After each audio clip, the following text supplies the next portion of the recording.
Bonjour et bienvenue dans mon journal de lecture. Aujourd'hui, nous allons entrer à nouveau dans le cimetière des livres oubliés et dans le labyrinthe des esprits qui est le tome 4, le livre 4 de ce livre donc, de cette série de romans de Carlos Ruiz Zafón, après L'ombre du vent, après les deux autres volumes, Le jeu de l'ange et Le prisonnier du ciel. Ce volume épais nous plonge dans cette Barcelone de différentes époques, et pas seulement dans Barcelone, mais aussi dans Madrid, dans l'Espagne de Franco, dans ce monde donc où il y a une certaine violence, un peu diffuse, un peu cachée, et justement, les mystères sont nombreux, les mystères à résoudre sont extrêmement difficiles à résoudre pour les personnages de ce labyrinthe des esprits. On retrouve les personnages dont on a déjà fait connaissance dans les livres précédents. On retrouve la famille Sempere, Daniel Sempere, entre autres, mais aussi Fermín Romero de Torres, qui est le personnage le plus rocambolesque de cette histoire-là, et les personnages de femmes aussi sont présents. Mais il y a aussi des nouveaux. Une enquêtrice qui s'appelle Alicia Gris, qui cherche à connaître la vérité. Et aussi toute une clique de personnages déjà vus et plutôt lugubres. Alors que se passe-t-il dans ce roman-là? Il est difficile de le résumer, tant c'est foisonnant, tant aussi les fils qui s'étaient tirés lors des livres précédents se trouvent reliés. On retrouve des allusions aux personnages de David Martin, par exemple, dans Le jeu de l'ange. On retrouve Julian Carax, qu'on avait dans le premier livre, c'est-à-dire L'ombre du vent. On trouve aussi la mémoire d'Isabella, la mère de Daniel Sempere.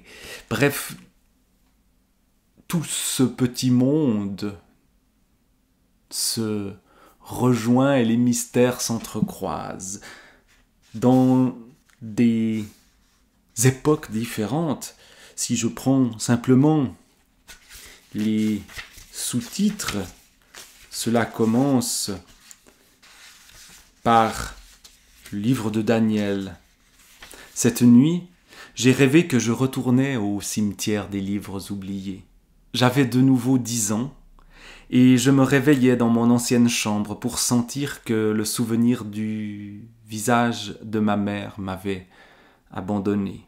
Et je savais, comme on sait les choses dans les rêves, que c'était ma faute, seulement la mienne, parce que je ne méritais pas de m'en souvenir, et je n'avais pas été capable de la venger. Mon père entrait, alerté par mes cris d'angoisse.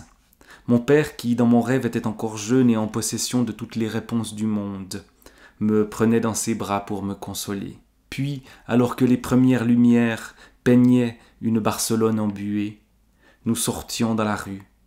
Pour une raison que je ne parvenais pas à comprendre, mon père ne m'accompagnait pas jusqu'au porche. Puis, il me lâchait la main et me faisait comprendre que c'était là un voyage que je devais faire seul. Et le revoilà donc dans ce fameux cimetière des livres oubliés, ce lieu mythique où les livres choisissent ceux qui vont les lire, les livres oubliés, il y en a tellement. Ces livres qui échappent par miracle ici au pilon. Eh bien, par exemple, il y en a un qui s'appelle Le labyrinthe des esprits, numéro 7, Ariadna et le prince écarlate. Texte et illustration de Victor Matex. Vous voyez ici le titre retrouvé. Et le livre disparu, puis retrouvé. Et puis toute une intrigue policière autour de ce livre-là, tout un monde assez glauque de personnages dont l'identité est trouble et dont nous découvrons petit à petit, parfois en ayant de la peine à bien comprendre qui est qui et ce qui se passe réellement. Eh bien, voilà ce qui se passe quand on lit ceci. On entre véritablement dans un labyrinthe mental, le labyrinthe des esprits, un labyrinthe de rues et de lieux espagnols, pas tout à fait la maison des feuilles, où la maison s'agrandit et change de dimension. Il y a quelque chose qui reste plus ou moins réaliste dans ce qui nous est raconté. On parvient à nouer les fils, mais difficilement. Difficile de résumer cette histoire-là. Alors je vais sauter une bonne partie du livre. À la fin, sans révéler ce qui s'est passé, à la fin, ça n'est plus Daniel Sempere qui nous raconte l'histoire. C'est son fils, Julian. Julian qui s'appelle Julian Sempere. Et Julian parce que Julian Carax, le mystérieux écrivain du premier livre, L'ombre du vent, qui est de retour ici. Et les années ont passé. L'épilogue, c'est Barcelone, toujours, 9 août 1992. C'est l'année des Jeux Olympiques de Barcelone. Et voilà, simplement, après avoir sauté presque 1000 pages, la fin du livre. Un jeune homme, avec déjà quelques cheveux blancs, marche dans les rues d'une Barcelone d'ombre, sous la lune qui se déverse sur la Rambla de Santa Monica, telle une ceinture d'argent guidant ses pas. Il donne la main à une petite fille de 10 ans, au regard ivre de mystère, devant la promesse faite par son père à la tombée du jour. La promesse du cimetière des livres oubliés.